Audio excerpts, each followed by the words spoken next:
BTB listeners, thank you so much for checking out today's episode. Listen, if this episode inspires you, do me a favor and take 5 seconds to shoot me a like and subscribe to the podcast.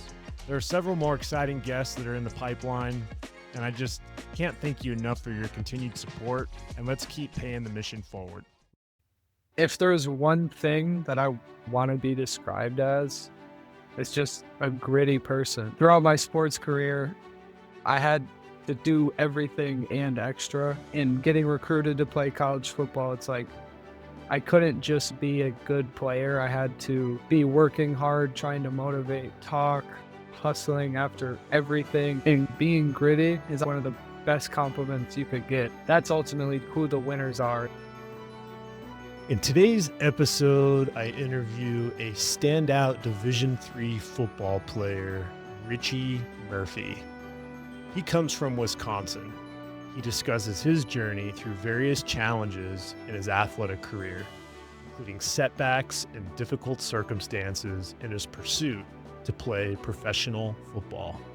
Richie emphasizes the significance of energy, consistency, and the unconventional mindset to overcome obstacles. This conversation also delves into the importance of pursuing dreams against the odds and the unexpected opportunities that come from doing so. Richie's story reflects on his commitment to hard work and his unique approach to achieving success, providing inspirational lessons for you as the listener.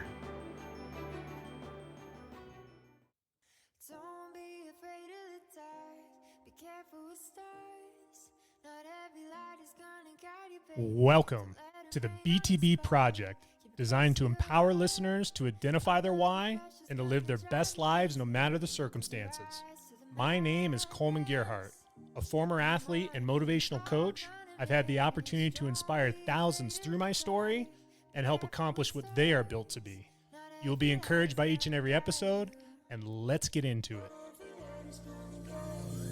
Yeah, when I blow up, I'ma soar high like Peter Pan. In real life, be living out my dreams. If I'm waking up, it's in a foreign land. The BTB Project is, again, incredibly honored to bring just an unbelievable guest today. Someone that, before we hopped on, I know could teach me a thing or two about content creation because he's been doing it since he was like 11, 12 years old. I was not only inspired by the amount of content that he's produced, but the type of content that he produces. This gentleman comes from Wisconsin, the former Division III football player for Stout in Wisconsin, and always was deemed as someone that might be a little bit undersized, always deemed as someone that doesn't fit the status quo of a football player, but has aspirations to playing professionally. And it's people like that that I want to put myself around and have a conversation with. And I know his story is going to impact you as the listener. Richie Murphy, welcome to the BTB Project. Thanks, Kollman, for having me. I'm excited to have a conversation. No, absolutely. And thanks for letting me bug you on social media. As I mentioned, I'm so intrigued by people that want to go against the grain. It was a little over 24 years ago that I decided to make this decision to lose 100 pounds and go after my dream of playing Division I college tennis. And watching your path, whether it was ultimately football, I know you had some time hooping it up in basketball as well and found your undersized Muggsy Bogues moments in those situations as well. You've developed this muscle of grit and determination. And when I say grit and you reflect back on your journey, Richie, what does that mean to you? Yeah. If there's one thing that I want to be described as, it's just a gritty person.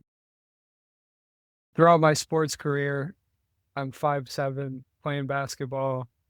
I had to do everything and extra. And in college, in getting recruited to play college football, it's like I couldn't just be a good player. I had to be working hard, trying to motivate, talk, hustling after everything, hustling and being gritty is, I think, one of the best compliments you could get, because that's ultimately who the winners are, is the people that could go through things and keep doing them. But yeah, I mean, being a 5'7" white corner, you gotta be gritty, right? It's definitely something that I hold dear to myself. I try and find ways to be gritty.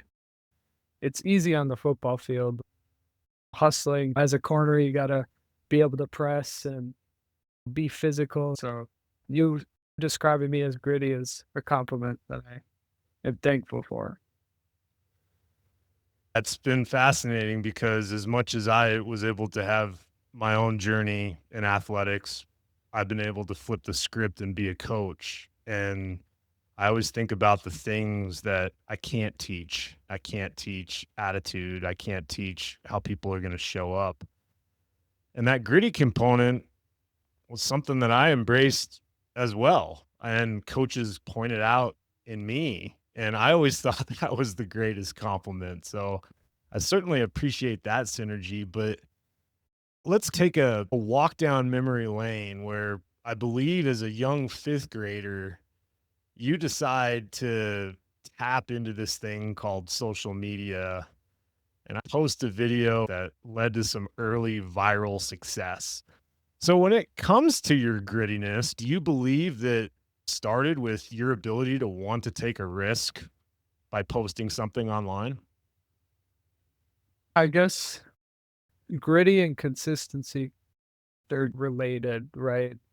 I started posting in 5th grade. I saw a little bit of success, but I wasn't even like trying to post to become successful with my content. I was just making videos because I loved it and I had fun propping up my iPod in the driveway and playing basketball. And then afterward, editing it and posting it. Like that was fun to me. But being gritty enough to keep doing that, especially with my generation, almost everybody starts something on the internet, right? They start a YouTube channel or they start posting on Instagram, but then they ultimately lose faith that something good will come out of it.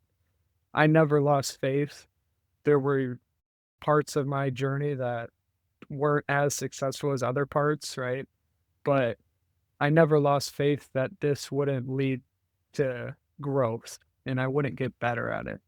So being gritty enough to keep posting when your post gets 1 like is definitely a thing, and being consistent with that too is definitely something that helped me, and that's the biggest thing that I focus on is consistency. With anything, consistency is the only thing that matters. I think I can do a lot of things. I'm not gonna be in the NBA and dunking like LeBron James. I don't have that physical ability, but if I consistently trained, every single day trying to dunk a basketball, I could do that, and I believe that. And it goes for everything in life, posting content. I just always think consistency, consistency. The only thing that matters, the views, the likes, the followers, they don't matter, because if I post consistently Yeah. over 10 years, I'm gonna get so much better, right? And that's kinda what I did, partially without knowing it, but partially knowing that. The consistency piece, my biggest weapon in tennis is a serve. And people always ask me how I'm able to hit the ball as hard as I can. I love teaching this too, and I'm curious how this will resonate with you. It's what you do when no one's watching is when you get really good. And it was what I was willing to do in the dark. It was what I was doing before the lights were on, before I had the opportunity to walk on to play college tennis, that these skills that I had were being manifested per se. But one thing that is just unbelievable about you is I've spent a little bit of time in Wisconsin. And I know Colorado has its seasonal trends of mountains and snow and things like that, but I recall being out there a few months ago with my son, who is a cross country runner. I know you can resonate with that for the year you were able to run, but he does this race, man, out in Kenosha, Wisconsin, and it was freezing. Like, it is a level of cold that I'm not used to, but when you start hitting some areas of Wisconsin, it's real cold. And here you are on your daily grind, getting in your 100 push-ups in the morning, going out on your run. It's dark, it's -10. You're all geared up.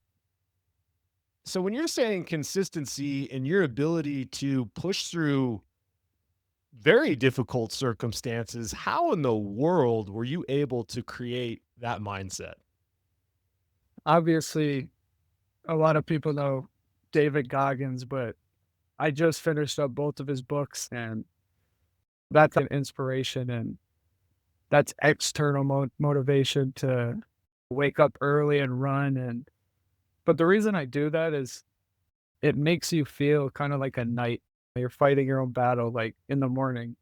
No one's awake, you're alone, and you're getting better when no one else is, I guess. So it creates that almost competition against nobody, but the nobody is anything, right? You're competing against nothing, but that is my mindset behind that. But also making videos about my day definitely helps. Like if I'm recording my day, it is a cheat code when I don't feel like running or I don't feel like doing my push-ups because I'm being consistent towards the video. That means I have to be consistent in my lifestyle. So they work hand in hand.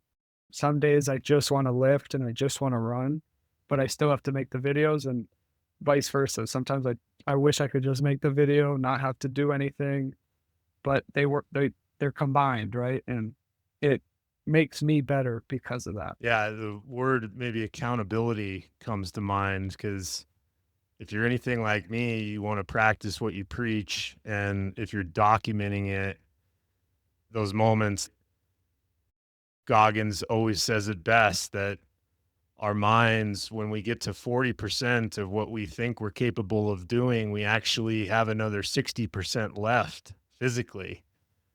And I say often on the BTB project that our mind plays tricks on us. And whether that's limiting beliefs or talking ourselves out of going on that morning run and doing those push ups, it's psychological warfare. But through this consistency and sustainability that you've created with your content and with your athletics, I want to know how you've been able to maintain your encouragement because I believe when you were playing high school football, you absorbed the better part of 4 years not winning a game. And right before or during COVID, you guys end up winning a couple games. How in the world did you maintain your enthusiasm for football sustaining so many losses? The truthful answer is I didn't. Like it's hard. I am such a competitor. Like me and my girlfriend will go play pickleball, and if I lose, I'm gonna be pissed off, right? And she hates it. I kind of like it about myself because that's what's literally made me see success in everything, I think. Like, if I'm going up against somebody in something, I'm gonna take myself no matter what it is, just because I do not like to lose. I love that competitive nature. So losing the first 2 years of high school football was horrible. Like, and that's Mm. what made me join cross country my junior year. It was like, "What? Football, not fun. I hate losing. I'm gonna run cross country because basketball is my main sport anyway. Maybe it'll help me get better for basketball." I run cross country, the hardest thing I've ever done. It was horrible. I'm not built for cross country. 5'7", stocky guy, not built for cross country at all. Senior year, we get a new head coach and he talks to me, and I went to a small school. It's not like um I had I think we had like 60 people in my grade. So the Wow. coach asked me to come out for football, and I went to the summer camp, ended up getting the starting quarterback spot. And it was like that moment I decided that I have to be a leader on this team, and Coach Hankin gave me that ability to be a leader. Because in sports, the best teams are player led, right? The coach shouldn't be the most vocal guy. He should just be running the show, and then the players enforce what the coach wants. And that's what really builds great teams. And not that we were great, but I guarantee you every person on that team felt just that camaraderie of team. And that's what I think led us to 2 wins. And those 2 wins were the best games I've ever played. They were the most fun sporting event I've ever been a part of, and that those 2 wins actually decided that I was gonna play college football because whether you agree with it or not, this is my opinion, football, one of the greatest sports ever, just because you gotta get 11 guys working together to run a play or to win games.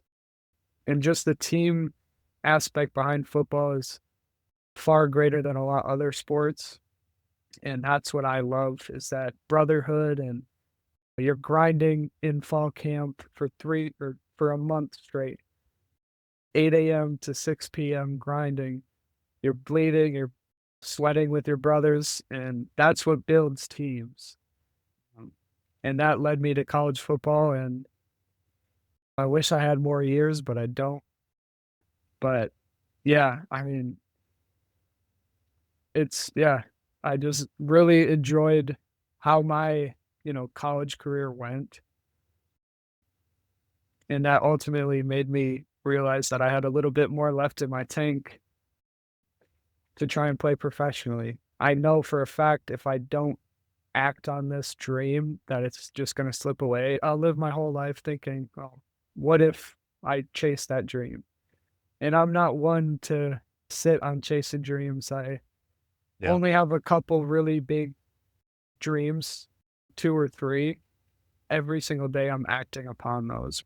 The ability to absorb the losses.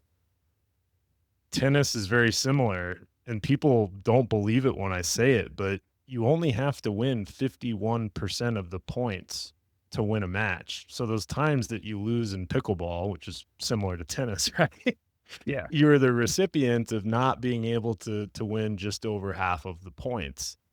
And if you got a 51% on a math test in college, you would fail that test, but it's an A in tennis. So your mindset of being able to absorb the losses, to get to those 2 wins, to have this camaraderie and moment with your team that then ignites your collegiate career. When you decided I'm going to go after college football and you identified the school and you stepped on campus that first day, I'd love for you to walk the listeners through what was going through your mind knowing that you had another shot at playing this game. You've seen all of the seesaw effects of the emotions of getting better at the game. Yeah. So, I got there as a freshman, young, scared, whatever. There's a ton of upperclassmen, super intimidating. Um, but I just made friends at the Division 3 level. Most freshmen, we call it gray shirt. It's like red shirting. So you wait a year to actually start practicing. But I wasn't one of those freshmen that gray shirted, so I actually was on the team freshman year. I think the only reason I made the travel roster freshman year was that I competed. A lot of special teams in football, you don't have to know anything. You don't have to necessarily be the most athletic person. You just have to compete and win the rep versus the other team, right? And that's what I did good. That helps me get on the travel roster, play special teams. Then the second year, over the summer between freshman and sophomore year, I knew the guy had his spot ahead of me, the starter. I kind of slacked off. I didn't work that hard. So I stayed in the same position sophomore year. And then junior year, halfway through the season, I ended up starting and had some success, played my game, which is a little different than a regular corner. As we know, I'm 5'7", so I have to be physical at the line of scrimmage. So I played my game, which led into senior year. And between junior and senior year summer is when I really, really started to like go. And a lot of different reasons for that. It was my last year. It was my last of everything, my last fall camp, my last spring ball. But I really kind of took that to heart and worked out every day, ran every single day in the summer, got into fall camp and just kind of balled out and felt really confident how I was playing and how I progressed because I saw the work. I knew the work that I put in, right? And it was a lot of work, but it translated into being a better cornerback. And that helped me a ton. But there were definitely low moments in that story, is kind of in a nutshell, but consistency is the only thing that matters. Senior year, I said, I got named a captain at Stout, right? And my idea of being a captain and what I could do, I'm not the most knowledgeable about football, right? I kind of lean on my athleticism over my knowledge of football. So I made it my goal to, after every single practice, mark down if I had the most energy at practice because I knew I could do that. And I knew that's something that would help the team. There were days that I didn't do that. And I just had to wake up the next day and make sure I had the most energy. That's something that is way overlooked in sports, in a college class, in a high school class, in whatever you're doing. It's just energy. Show up and yell. Obviously, in sports, show up and yell at practice, high five. In a business, show up and smile and communicate and just be energetic because that collaborates onto other people, right? If you have the most energy, there will be a spot for you, and no matter what you are. If you're in business, people are going to like having you around because you have so much energy that it radiates onto them. And that's something that helped me a lot in my senior year. To develop the ability to lead a team with that type of philosophy and mindset is a huge chance, a huge risk that you take. I believe I got a couple tattoos myself. You might have one that says different. And that to me, man, one of the most beautiful things that I've seen in my life are people that decide the old cliche of if they go jump off the bridge, just because they're your friends doesn't mean you go jump with them. Going the other direction, being outside of the status quo, going through hard times with that mindset and being like, maybe I should just be like everyone else because that might be the easier thing to do, right? This doesn't all come out of thin air, man. Like, I want you to tell me when I say different and you think of Richie Murphy, where did this all come from, man? I've always been different. I've been posting for so long that people automatically label me as different. And if people like met me in person, I know in high school, some people would comment negative things, but if they met me, then we'd be friends just because I'm agreeable and I'm not, I'm not that egotistical to where you might think about posting yourself online, I guess. But I've kind of just looked at my situation in my life and I'm like, I am kind of different and I'm perfectly fine with that. I'd rather be different than be the same as everybody. And I constantly try and think of ways to do more or do what someone else isn't willing to do or do the extra work a normal average person wouldn't do. So that's where the different comes from. Yeah, that just resonates with me because in high school, I remember my senior year, so I'm 5'10", 320 pounds, and we had this thing at school for seniors. It was like a little award ceremony, and people got like awards of most likely to be a business leader, most likely to become Miss America. And somehow, some way, I got voted most likely to be single forever. And I remember having to go up on this stage. I got a book, 1001 Ways on How to Date a Girl. I used humor a lot in my low moments to cover up how I really felt on the inside. And so I was kind of the funny, chubby kid running around high school, and people thought that that award would be fitting for being who I was. But I share that because I had all of this idea and vision in my mind amongst all of the limiting beliefs and self doubt that I could do something extraordinary.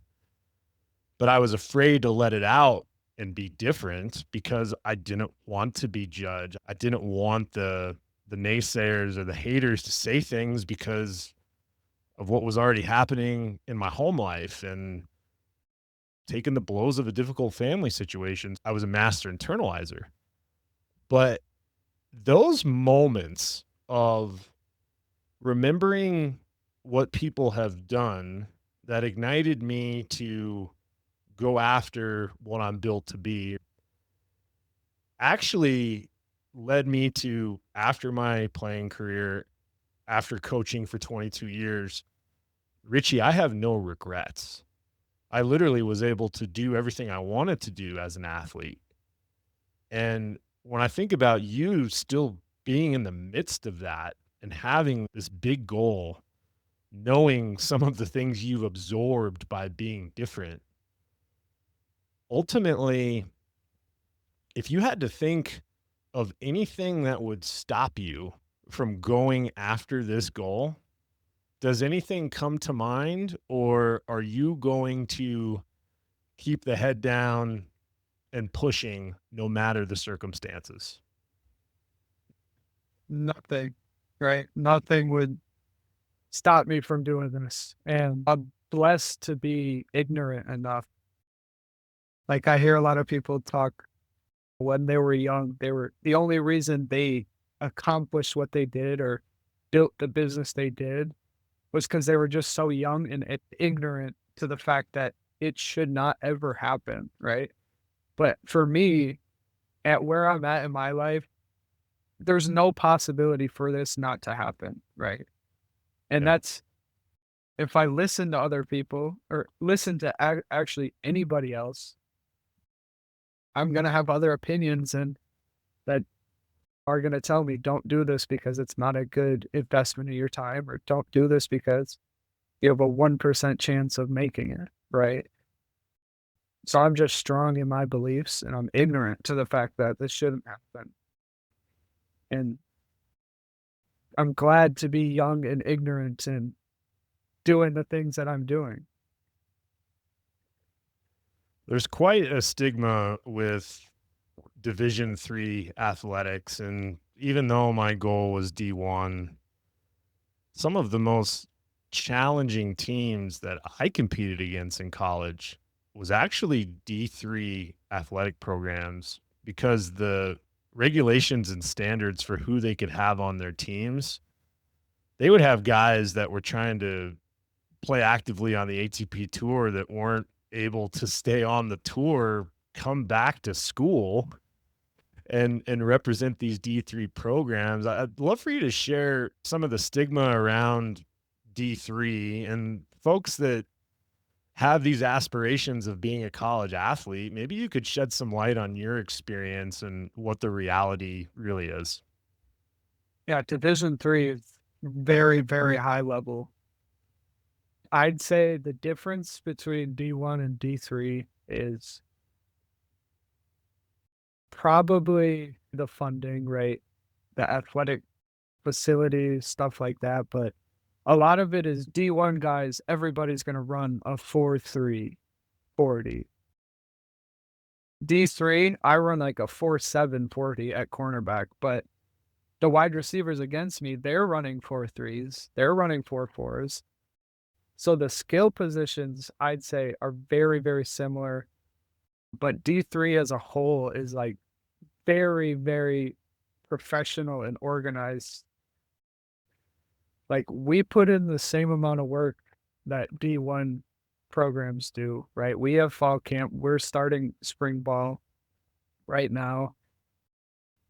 We have summer programs that we have to follow, and we have to. Otherwise, if we don't comply and we don't show up every single day, we'll get cut, right? Like, there's cuts that happen. The coaches are professional coaches. They make a living off of coaching. So they're going to try and win more games to either move up and make more money or keep their job, because if you lose over and over, you're not going to have a job, and no one wants to be out of a job. So, and it's hard to even tell people that have never played college sports about it because they just simply don't get it. And a lot of people comment about me being D3, and it's just like, I don't have the energy to even explain this to you, because anybody who's ever played a college sport knows that D3 guys and girls are still tough and still like very, very good athletes, right? And in my conference, so UW Lacrosse played a D2 school and they only lost it, not even a D2 school, a top 5 ranked D2 college football team, right? They lost by 7 points. And so I think it was like 22-15 or something like that. So there's not a lot of gap between D2, D3. Obviously, lower or higher level D1 is super tough. They're very good. But lower level D1 even is pretty comparable to top level D3. The differences are just players don't get paid for scholarships. And so we're putting in the work, but we really aren't seeing any of the benefits. We're just playing because we love it. It makes me think about an interesting program turnaround that I got to see here, right up here in Boulder, Colorado, with the CU football program. And Coach Prime comes in and cleans house and sets a new standard and expectation. Obviously, his son Shador and maybe Shiloh will get drafted at some point, but ultimately it's been unbelievable to witness. Some people, it rubs them the wrong way what he's done, and some people are like, that guy knows exactly what he's doing. But I'm curious if Richie Murphy was inside of the CU locker room when Coach Prime is announced as the new head football coach, and CU was your school, and you saw that type of influence come in to reignite a program, how long would you have stayed around? I'd be there. I was even thinking, like, if I was a student there, that would be so sick to be a part of. Like, Yeah. but if I was a player, he came in, pretty much fired the whole team, let the guys that wanted to stay compete for a spot. But I was thinking about it, like, Colorado football is like, business is booming over there. And Yeah. it would have been awesome to be a part of that. I really am a fan of what Dion's doing there, and I'm excited to see what happens more. I don't know if they're going to be able to keep growing because they had a really good year last year, so we'll see. But yeah, I'll definitely be tuning in, and whether you like them or not, you gotta watch. So The reason why I bring it up is because you have a lot of similarities to what either that coaching staff or what these players are experiencing based off of things that you've been doing for years. And this is where I think we can learn a lot from you. And there's people tuning in, man, that are trying to think about taking that first step with their personal brand and spreading their wings per se of being an influence or being recognized. As I'm saying that, and you're seeing today's youth who maybe have similar aspirations like you and I have had, what comes to mind is maybe the step one of creating your own personal brand as an athlete? I mean, just start and that's it. Like, Yeah. that's what I tell people when they ask, how do I build up a social media? It's just literally be consistent. Like anybody can post one time. It's the people that win that consistently do it. And I know I'm being repetitive in what I'm saying, but literally it's the only thing that matters, right? Like if you post a YouTube video every single week for take 1 year, 52 times in 1 year, if you dedicate to posting a video every week, you're gonna get better at it. If you just change one thing every week, you're gonna be, I guarantee you, you will be good. And that's the only thing, like, it's so repetitive, but it's literally consistency. You see the people that post for a week or post for a month, and then they just kind of it fizzles out and they stop doing it. It's because they gave up and they weren't consistent. The one thing with that is be consistent and be smart at the same time, right? Yeah. You post something, a type of content 10 times in a row and it does horrible, change it then. Like that's the part of growing and learning as you build your brand or learn from your mistakes, change one thing every video. You're gonna be a hell of a lot better after a year, right? After 5 years, think about after 10 years how good you will be if you keep getting better every video, right? And that's the biggest thing, and that's really the only thing that I would say. Seeing your persistence of some of these NIL deals that you've come across, and saw the one where W comes to mind, and Jake Paul's brand, and the 940,000 DMs you had to send to his circles of influence to where finally you got a box from the guy. I'd love for you to just share, when I say persistence, how does that coincide with consistency? I guess they're similar. I don't really disconnect them too much. I think they're very similar. You're not gonna get the answer, you're not gonna get the results after one time of doing something, and that's just fine. Like, I reached out to that brand, like, 100 times, right? Even after they said they're gonna send me a package because it didn't come. I was just like, "Hey," but being consistent, I mean, I wanted it. I'd like Oh, to think if I want something in my life that I'm gonna go get it no matter how many attempts it takes. Reaching out and not getting a response isn't a failure, it's just your first try. Um, how can I frame this differently? How can I message differently? How can I portray myself differently to them? It's just a attempt, not a failure, right? If you fail, that means you stop doing it. I eventually was successful in getting a package, but I mean, just based on consistency, right? and you smell good afterwards, right? Yeah, yeah.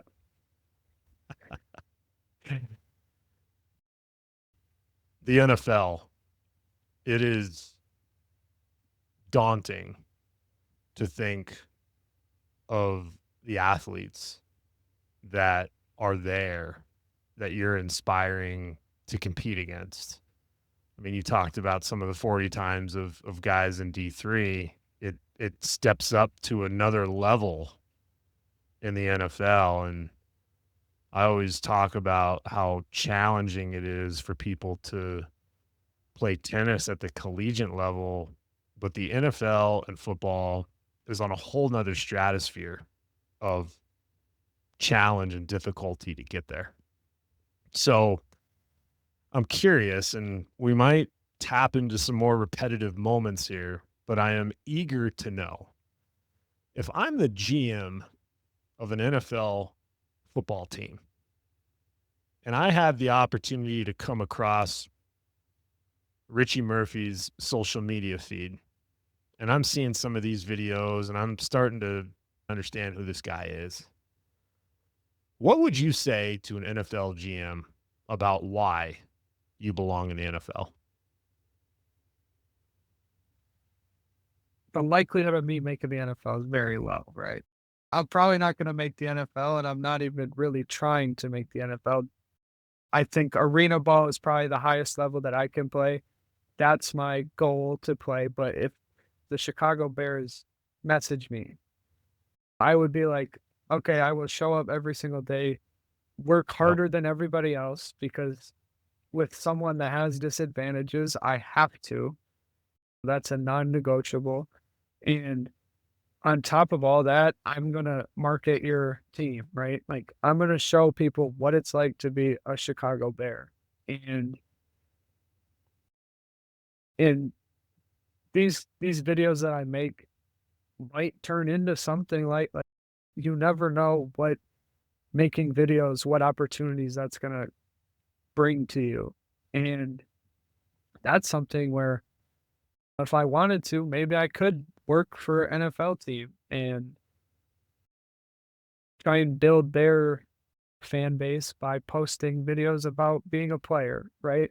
So it looks a lot differently. Um, but the opportunities that I've gotten from making these videos and the people that I've met, it'd be kind of foolish for me to write anything off because I've had tons of NFL players engage with my content. I've had tons of pro football GMs and arena ball call me directly. So I really think anybody and anything is possible with this social media thing that I'm building. It just might look a little bit different than a regular NFL player, right? So And it's funny how it comes back to being different, right? That question, as much as I saw the hairs go up on the back of your neck, thinking about what you would ever say to an NFL GM. But ultimately, I mean, what this comes down to that people can learn from how you answer that is, man, how many people do you come across that want to become a pro athlete, right? And how often does it actually happen, right? But look at all of the indirect opportunities that come from pursuing gigantic goals. I had a guy that I came across a few years ago. He's a pastor of a church and he was a big basketball player. Got hurt in college, had some regrets about not being able to still play. And he had this goal, Richie, of wanting to try out for an NBA team. So he, like you have, started this journey after being hurt years after college to find a place where he can go and have a tryout. And ultimately, about a year and a half in, he got an open tryout with an NBA team. He never made the team, but it ignited his ability to be one of the most prolific speakers that I've ever heard because he was willing to exhaust that regret and make it something to where he knew he gave everything he had. With that said, what do you think people are missing in today's day and age, Richie, when it comes to their goals and the true reality of what it takes to be quote unquote successful these days? I'd say ignorance, right? People just automatically assume it's not going to happen for them. Obviously, I'm biased because I've seen a tiny bit of success, right? So my first thought is, "Oh, I could do that," right? But I know other people, when they think about starting a business or they think about posting content, it's like, "Oh, it'll never work for me." And having that confidence is what ultimately is the difference. But action comes before knowledge, right? So you have to do something before you think you can do it. And then you'll realize, damn, I can actually do this. And then you'll have that confidence to keep going. But yeah, it's ignorance in a way that you have to just say, screw all the opinions, screw all the statistics. I'm just going to try. And that's really what it comes down to. I don't know if this has happened yet, but I got one final one for you, and I'm just dying to know what you would say. If you had a chance, Richie, to go back to your old high school and meet with the active roster, who knows how big the team is these days? Sounds like you had a pretty small class, but nonetheless, you had a chance to go back and give that football program some words of wisdom based off of what you've learned since your experience in high school. You think back to all of those moments of the lowest of lows to where you've pivoted and learned how to build a personal brand or bet on yourself to have the ambition of playing pro football. Knowing what you know now, what would you say to that group of guys to help impact their goals? So I'd have two things that automatically come to my head, right? High school, college, your 20s, your 30s, it's way faster than you think. You often hear it's a marathon, not a sprint. I hate that. My quote is it's a full out sprint. You're right. It's not a marathon. It's a full out sprint because you have a lot less time you think in high school playing high school football. I Yep. have a lot less time being 22, in my 20s than I really think. So just do everything you can. Like you can do more than you're doing, and every single person knows that. You could work on your craft for an hour every single day, but you're just not doing it. We all know what we need to do, but none of us do it. Then the second thing is what you're doing now in high school football is going to build how your life is, right? Like you're not just going to get out of high school and be super dedicated and work hard at everything, be consistent. That if there's no magic pill to take that gives you the amazing qualities, right? But there's a version of you right now that does everything right, works hard, and does everything right in school, outside of school, whatever. And that person is way better of a person than you are right now. So get there, first of all. And second of all, just understand that who you are now is going to build who you are when you're a dad or who you are when you're trying to start a business. Like everything snowballs onto each other and don't don't think this isn't important because it 1,000% is. And how you do anything is how you do everything. So if you slack off at practice, you're not going to be a good player. And then you're going to not work hard in your business and you're not going to be a great father. But if you show up every single day, give maximum effort, try and help the team in every single way you can, you're going to turn into a better person in the long run. Being an aspirational person is one of the highest levels of achievement, in my opinion. An aspirational is someone that is literally changing the family tree, the generational opportunity. And you're right in the middle of that, man. And it makes me think of lastly, this concept that comes up all the time on the BTB project that impossible is nothing. When I say impossible is nothing, what does that mean to you? You ultimately decide what's impossible, what's not. No one else decides that for you. If you simply refuse the fact that something's impossible, then it's not impossible to you. It is very possible. So listening to other people, even if you might be telling yourself, your head might be telling yourself, this is going to be really hard. This is damn near impossible. But if you do something and act on it, your head might change, right? You might change and like, okay, I can see this happening. I can envision a future where this happens. And impossible is just a word that other people use to try and bring you down. Yeah. And screw impossible. Nothing is impossible. Love it, man. Richie, I don't take lightly the time you spent with me today, the time that you spent to learn a little bit more about my story. As a BTV community, we're all rooting for you. And there's so many nuggets and things to learn from your 22 years of life. I just can't thank you enough for joining me today on the BTB Project. Yeah. Thank you for having me. I really enjoyed it. Awesome, man. Such an awesome conversation with Richie Murphy, and his ability to embrace being different was one of the biggest takeaways from our conversation.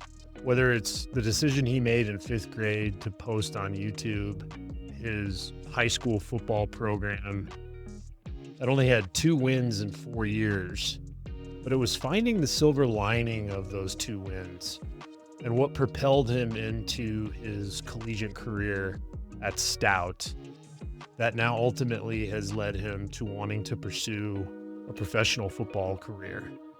It's that ability to not give up, that ability to show resilience, perseverance, and the all-encompassing word grit is something that we all can learn from and implement in our lives. Grit is something that you can't teach. It's something that you're doing each and every day, building habit upon habit that allows you to accomplish your goal or dream in life. Listen, if Richie's story impacted you, do me a favor and like and subscribe to the BTB Project. Better yet, send this message to a family member, friend, or colleague and give them some encouragement. Sometimes when we feel different, feel a little bit out of place, that's exactly where we should be. And Richie not only embraces that, but he did a tremendous job teaching that to each and every one of us. As always, I'm proud of each and every one of you. And until next time, take care. You're told I'll be a hard temptation.